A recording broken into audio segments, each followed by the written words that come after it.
U zag net al de Nederlandse staatssecretaris Palme. Zij ontmoette verschillende ouders die slachtoffer zijn geworden in de toeslagenaffaire. En die ontmoette ze in een restaurant, Local Star. Dat was niet voor niks dat het restaurant is uitgekozen. Omdat een van de slachtoffers van de toeslagenaffaire, Zuleika Brandau, die is nu de eigenaar van het restaurant. Een voorbeeld van iemand die slachtoffer is geworden van een situatie in Nederland. Waarbij mensen in de financiële problemen kwamen door toedoen van de overheid. Nou, dat heeft ertoe geleid dat zij haar leven op Curaçao op een nieuwe manier vorm probeert te geven. En we hadden haar een interessant interview met haar daarover.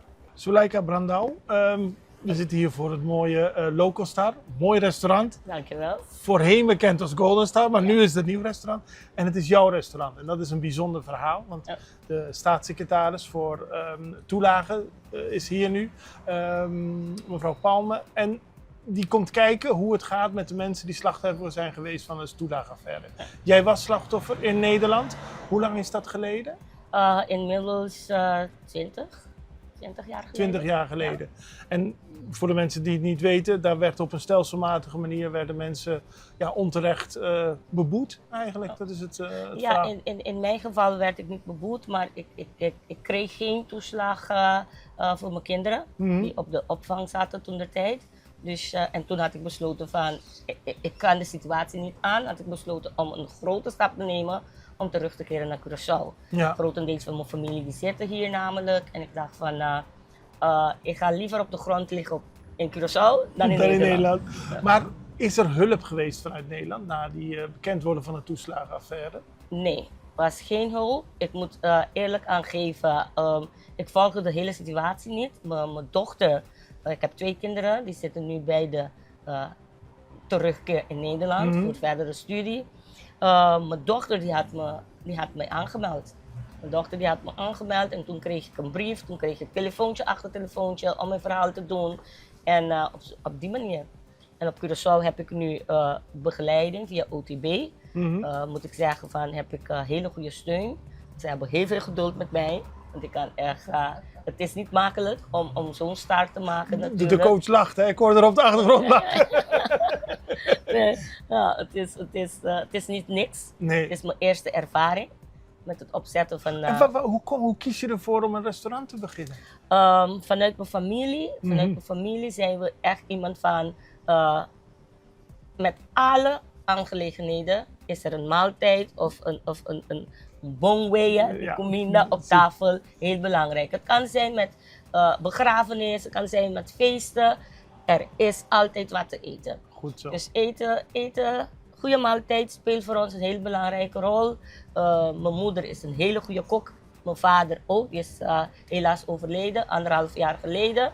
Dus vandaar, ik heb het een beetje meegekregen. En wat is het, criollo? Criollo. Lekker criollo hier eten. Ik vroeg je, heb je steun gehad? Toen eenmaal duidelijk werd wat er aan de hand was, ben je dit helemaal dan op jezelf begonnen? Of wat voor begeleiding is er dan geweest? Ik ben op mezelf begonnen.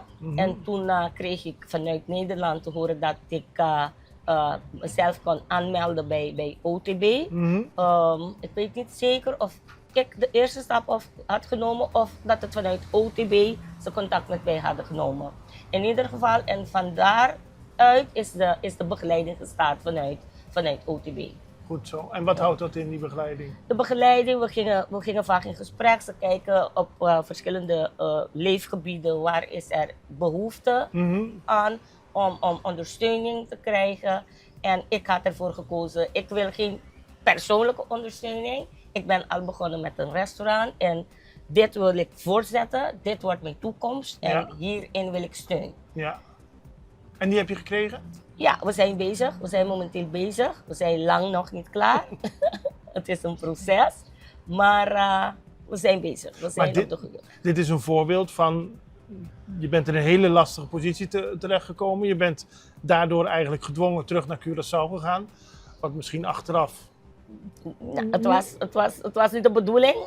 Maar ik moest een keuze maken. Je moest een keuze maken. En nu heb je gekozen om je toekomst op te bouwen met dit restaurant. Gaat het goed?